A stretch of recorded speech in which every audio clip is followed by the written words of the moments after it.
Bang,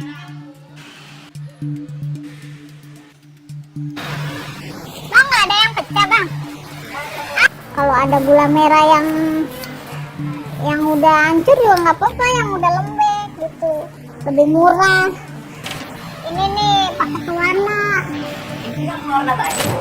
Iya, pakai pewarna laju aja. Soalnya kalau pakai pewarna itu kan harganya mahal. Murah ini. Kayaknya gue dikit aja. Udah pakai taker-takeran dah. Ini mana bu di pasar boleh kagak ada? Enggak, di online ibu. Di pasar juga nggak ada, udah nggak ada. Pakai dikit aja. Akumulasi dalam tubuh tidak bisa diurai, akan tersimpan terutama di metabolisme liver, tidak bisa diekstraksi oleh ginjal, sehingga akan menimbulkan permasalahan apabila terakumulasi. Pada dosis-dosis tertentu, terutama akan merusak sistem persarafan. Ya, kita tahu akan terjadi bahaya-bahaya apabila dia terakumulasi di otak, bisa terjadi Parkinson, apabila terjadi pada saraf perifer akan menimbulkan kelumpuhan. Saya kira seperti itu yang terjadi apabila asam borat dikonsumsi.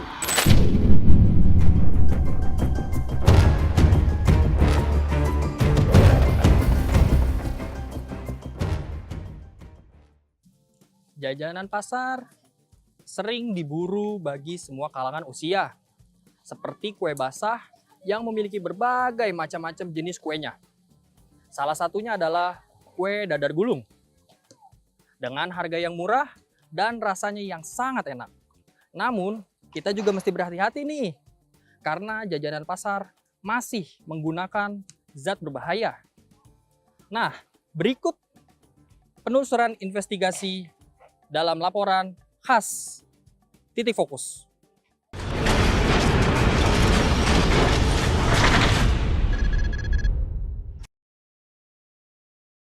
Jajanan yang kerap ditemui di pasar-pasar ialah makanan tradisional Indonesia yang diperjualbelikan di pasar, khususnya di pasar-pasar tradisional.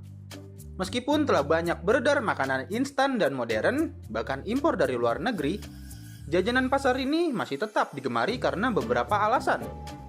Antara lain harganya yang relatif terjangkau, dengan rasa yang enak, dan ada banyak pilihan beragam yang disediakan.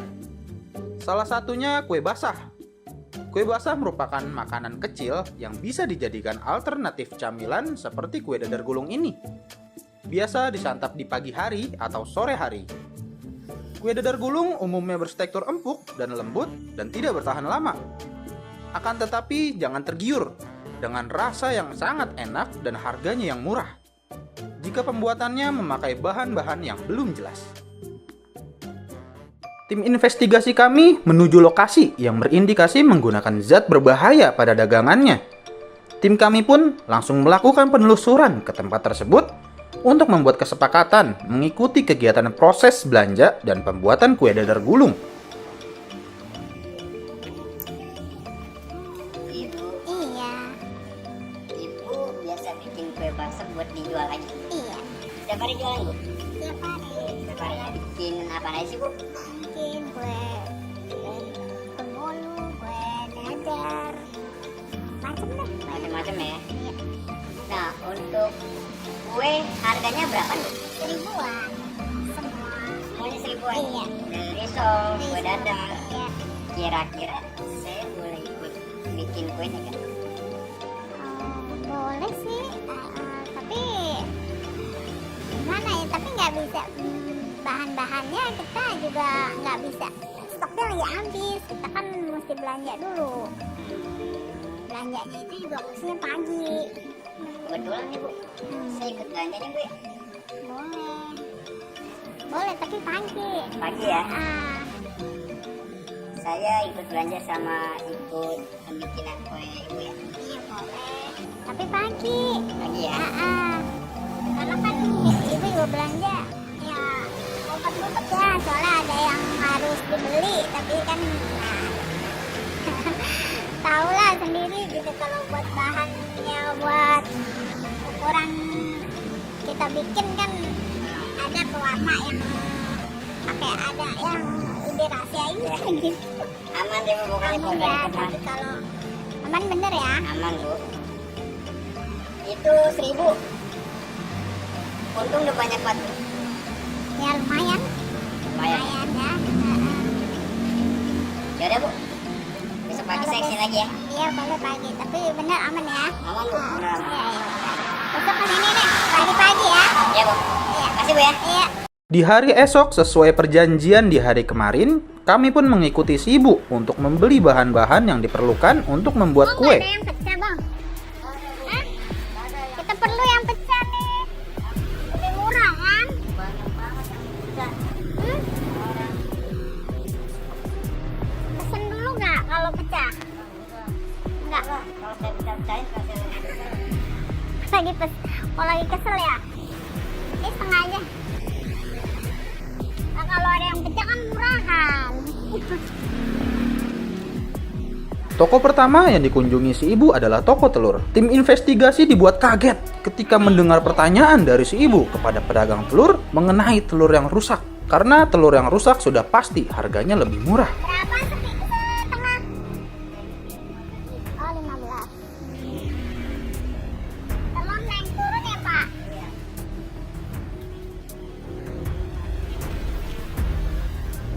Iya, makasih.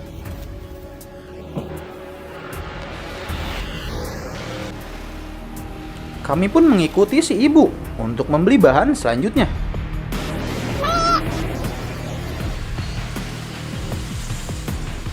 Berapa? 11 ya.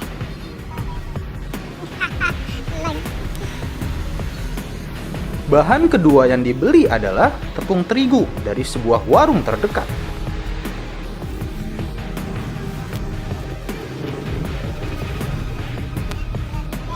Makasih. Tim investigasi terus mengikuti si ibu sampai berhenti di warung kelapa parut. Abang beli kelapa parut satu ya? Tunggu.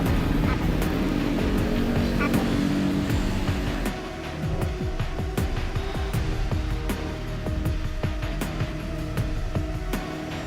Berapa bang? Ya. Balik 1.000 ya?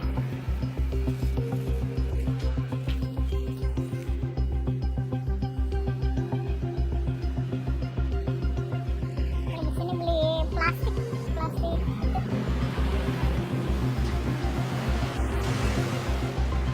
Ada. Kasih ya bang.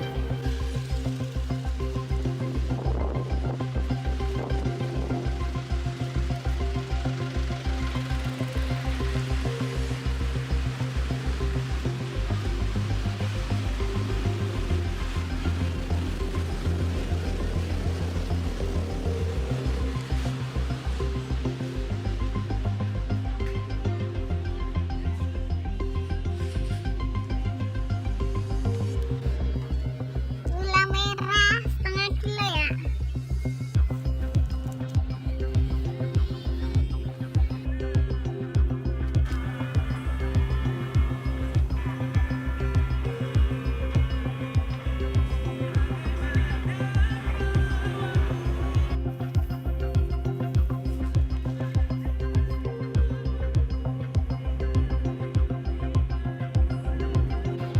Ya, makasih.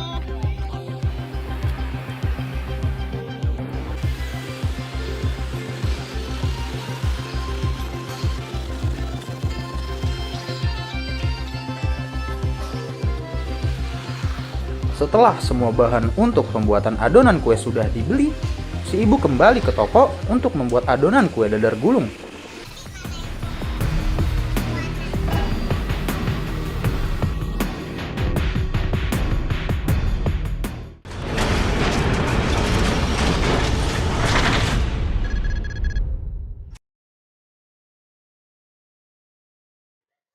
Nggak pakai nunggu lama, kue dadar gulung pun mulai diproses untuk pembuatan adonannya. Bikinnya ininya dulu ya. Kelapanya dulu. Yang udah hancur juga nggak apa-apa, yang udah lembek gitu. Lebih murah. Kalau yang ini kan mahal.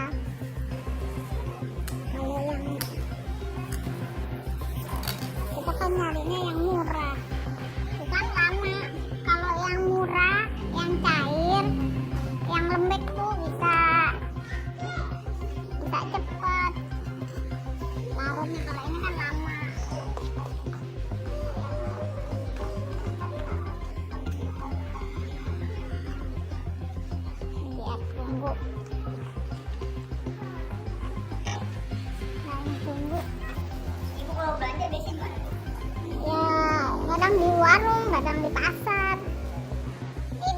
sedikit, nggak usah banyak-banyak lah. Untuk harga bahan belanja murah. Kita nyari yang murah, nggak usah mah. Untuk isian kue dadar gulung ini kelihatannya masih sangat normal. Tapi kita nggak tahu untuk kedepannya bahan apa yang akan digunakan selanjutnya. Semoga bahan yang digunakan masih bahan yang normal ya. Ini udah cukup ya, mateng. Mana tadi? Matiin. Mahal. Mahal, iya. Telur, iya. Telur. Telur aja berapa sekilo? Sekilonya 30.000. Dia nyari yang, maka kan kadang-kadang nyari yang murah, yang pecah. Emang sih nggak boleh. Kasih garam sedikit ya. Berarti harganya jauh beda. Tahu, iya. Nah, ini kalau ini udah masuk, kasih air aja. Kasih air. Nanti di kalau kita jualan udah setahun sih. Tahun. Udah setahun. Ini dia yang ditunggu-tunggu. Akhirnya bahan adonan zat yang berbahaya pun muncul. Bukan warna baju. Iya, pakai warna baju aja. Soalnya kalau pakai warna itu kan harganya mahal. Berapa? Ini kan paling di warung apa di ibu sih beli di online gitu. Warnanya iya, wantek, tapi kan warnanya bagus. Pantes aja, pas tadi kita beli bahan-bahan adonan, tidak membeli bahan ini. Ternyata si ibu membeli zat pewarna yang bernama Wantek ini dari online loh.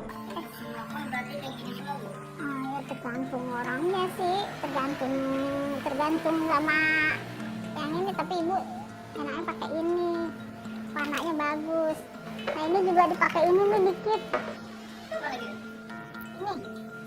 Ini apa ya kalau dibilang borak ya?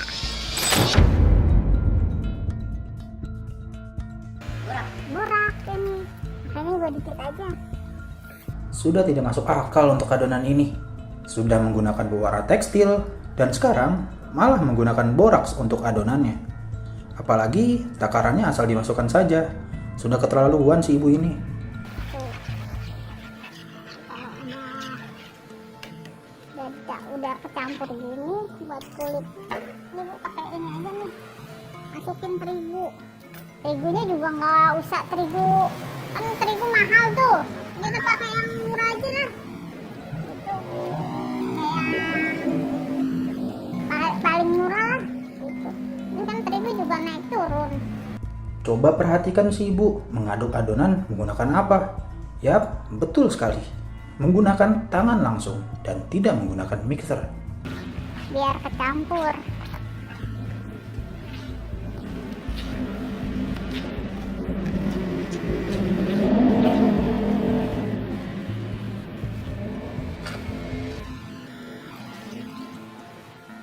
Buat simpen-simpenan. Tadi ibu kan jualnya nggak mahal. Boleh nih pakai itu mixer biar dikit. Ya, mixer dikit. Kenapa nggak sebelumnya aja pakai mixer? Sulit dimengerti si ibu ini. Tapi bisa dilihat sebelum adonan ini di mixer, si ibu mencuci tangannya di dalam adonan yang akan digunakan.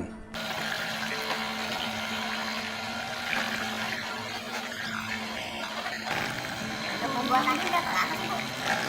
Ya, nggak lama sih, sebentar.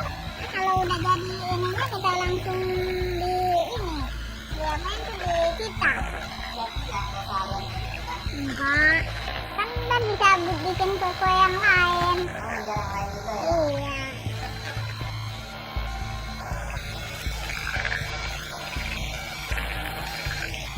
Penggunaan boraks pada makanan bisa bikin awet berhari-hari loh. Apa jangan-jangan kue yang sudah dijual hari ini atau hari kemarin menggunakan boraks juga ya? Supaya tahan lama juga kali bu ya. Iya, kalau borak juga gitu, pakai itulah bisa. Kan borak juga bukannya buat kue ini aja, buat yang lain juga bisa. Lagi bakso. Karena buat tahan lamanya kali bu ya. Biar awet. Rawat dan juga ya. Mm-mm. Jangan untuk hari ini nggak habis. Ini Bisa, bisa, Bu. Bisa. Nah, ini udah nih ya. Tuh. Nah, ibu masak deh tuh. Nih. Masak dulu. Dengan penggunaan pewarna tekstil dan boraks ini, si ibu benar-benar mendapatkan untung yang besar bagi dagangannya. Iya, lumayan lah.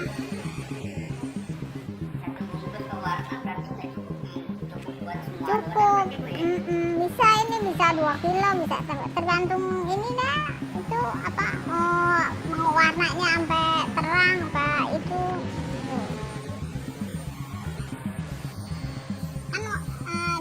Kue dadar kan nggak identik sama warna hijau, warna-warni juga bisa. Ungu ada, merah ada. Tapi isinya mah sama aja. Isinya sama itu kelapa. Nggak takut Ini dapat takut apaan? Kan kita bikinnya juga standar buat orang-orang makan nih. Menurut ibu, standar makanan buat orang-orang itu gimana sih? Masa pakai bahan beginian dibilang standar? Lihat,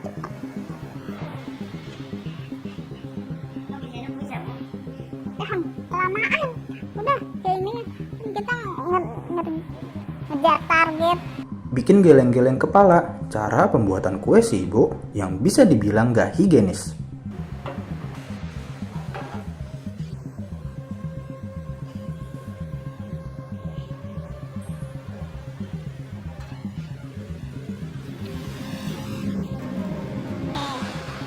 Jadi tuh kan taruh kan, nah ini nah, siap dijual. Bener kan? Kurang meriah. Seperti inilah bahan-bahan pembuatan kue dadar gulung yang menggunakan bahan berbahaya dan sangat tidak layak untuk dikonsumsi bagi tubuh. Dampak apa yang diterima oleh kesehatan tubuh manusia jika mengkonsumsi bahan berbahaya tersebut?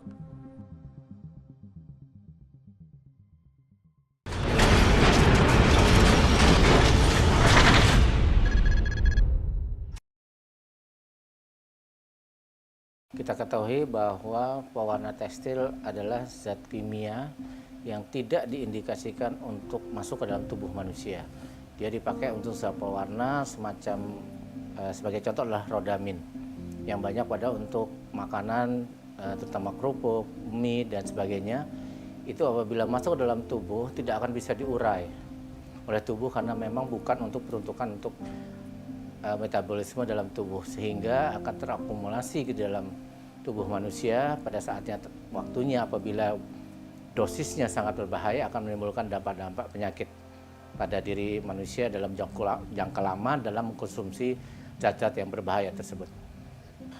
Salah satu contoh berbahaya adalah boraks. Boraks itu adalah pengawet kayu untuk bahan pembuatan kaca, porselin dan sebagainya, terutama untuk pengawetan kayu. Dan boraks punya efek untuk mengenyalkan suatu tekstur apabila dicampur. Nah, pada saat pengawet dimasukkan pada pengawet makanan dan dikonsumsi oleh masyarakat atau mungkin seorang yang memakan boraks, boraks itu kimianya adalah asam borat. Dan dia akan terakumulasi dalam tubuh, tidak bisa diurai, akan tersimpan terutama di metabolisme liver, tidak bisa diekstraksi oleh ginjal sehingga akan menimbulkan permasalahan apabila terakumulasi. Pada dosis-dosis tertentu terutama akan merusak sistem persarafan. Ya, kita tahu akan terjadi bahaya-bahaya apabila dia terakumulasi di otak, bisa terjadi Parkinson, apabila terjadi pada saraf perifer akan menimbulkan kelumpuhan. Saya kira seperti itu yang terjadi apabila asam borat dikonsumsi. Kalau dari ciri fisiknya paling mudah bahwa kalau ada makanan itu pasti ada seperti lalat itu akan menghinggapinya. Nah, kalau di pasar sudah tidak ada lalat, kemungkinan di pasar tersebut banyak bahan kimia seperti ikan yang ada formalinnya. Itu kemungkinan lalat juga tidak akan banyak. Atau mungkin seperti bakso yang sampai 1 minggu enggak busuk-busuk. Nah, itu juga mungkin. Dan tadi dengan warna-warna yang cukup mencolok, mudah-mudahan ada standarisasi. Misalnya kami memberikan saran pasar tersebut, ada suatu pasar itu harus bebas bahan beracun. Petugas pasar atau penguasa di pasar, misalnya pengelola pasar, itu mewajibkan ada pemeriksaan sampel makanan yang diperiksa secara teratur sehingga tanda kutip pasar tidak menjadi pusat peredaran racun yang terkoordinasi, yang terkoordinir. Jadi kalau pasar aman, sehingga masyarakat pun aman. Karena sumber makanan pertama adalah dari pasar. Kalau pasarnya bebas racun, di pasar distandarisasi, diperiksa seluruhnya. Tahunya tidak berformalin, baksonya tidak boraks, kerupuknya tidak mengandung zat kimia rodamin. Saya rasa masyarakat akan lebih aman. Makanan di pinggir jalan atau di tempat lainnya secara spesifik kita sulit untuk menghindarinya, tapi bukan berarti tidak mungkin. Pesan-pesannya lebih berhati-hati, kenali gejalanya apabila mengkonsumsi makanan yang sering pinggir jalan, terutama sebetulnya yang paling mudah adalah kita mengetahui pasti penjual tersebut layak tidak dalam menjualnya. Misalnya banyak mengetahui tentang penggunaan zat-zat berbahaya tadi dan melihat apakah ada standarisasi yang dilakukan. Jadi kalau pembelian di pinggir jalan pasti kita ragu.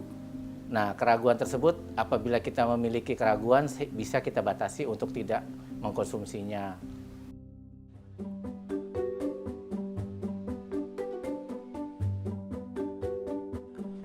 Jangan takut atau panik untuk jajan kue basah di luar sana. Nggak semuanya pedagang yang lain menggunakan bahan-bahan berbahaya seperti itu. Ada nih Mas Surwanto yang sudah berjualan dari tahun 2006 hingga saat ini, yang berlokasi di daerah Depok. Bisa dilihat kan, dari warna kuenya saja sangat menggiurkan untuk disantap. Untuk pewarnanya pun, Mas Surwanto menggunakan pasta yang udah pasti aman untuk dikonsumsi. Dan pembuatan adonannya pun sangat higienis. Om, untuk pembuatan bahan adonan berapa menit sih kira-kira? Antara 20 sampai 30 menit Itu per satu adonan ya? per satu adonan. Sehari habis berapa? Kadang 100, kadang sampai 200, kadang lebih. Kadang Nggak mesti. lebih. Tapi perharinya bakal habis tuh? Kadang habis, kadang enggak. Kadang habis kan? Iya. Pendapat Om buat pedagang kue basah yang nakal deh, yang sering pakai bahan berbahaya tuh, menurut Om gimana? Menurut saya itu sangat merugikan konsumen. Dan saya sendiri alhamdulillah nggak pernah pakai bahan-bahan kayak gituan. Jualan dari tahun? Alhamdulillah dari tahun 2006 sampai sekarang customer nggak ada yang komplain. Tentang rasa? Tentang rasa, tentang kualitas, semua pokoknya nggak ada yang komplain. Dari Alhamdulillah. semua kue basah Om bikin ya. Untuk kue dadarnya menggunakan bahan asli. Asli, semua asli. Pakai gula murni, nggak ada campuran apa-apa. Dari telur, kelapa. Telur ada, kelapa ada, terigu. Pewarna makanan ya? Bukan pewarna makanan, tapi pakainya pasta. Pakai pasta. Iya, nggak berani pakai pewarna. Yuk semuanya dilarisin dagangan kue basah Mas Surwanto ini. Semoga cepat laris ya Mas. Pedagang yang jujur pasti akan selalu mendatangkan kebaikan dalam dagangannya. Nah, itu dia pemirsa. Betapa bahayanya jajanan kue basah yang menggunakan zat berbahaya. Tapi ingat, tidak semua jajanan kue basah yang menggunakan zat berbahaya seperti itu. Oke, investigasi titik fokus kami stop sampai di sini. Saya Muhammad Aldianto, pamit undur diri. Terima kasih dan sampai jumpa.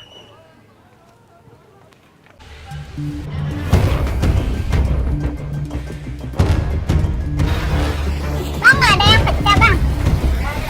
Kalau ada gula merah yang udah hancur juga nggak apa-apa, yang udah lembek gitu, lebih murah. Ini nih pakai pewarna. Iya, pakai pewarna laju aja. Soalnya kalau pakai pewarna itu kan harganya mahal. Murah ini, hanya gue dikit aja.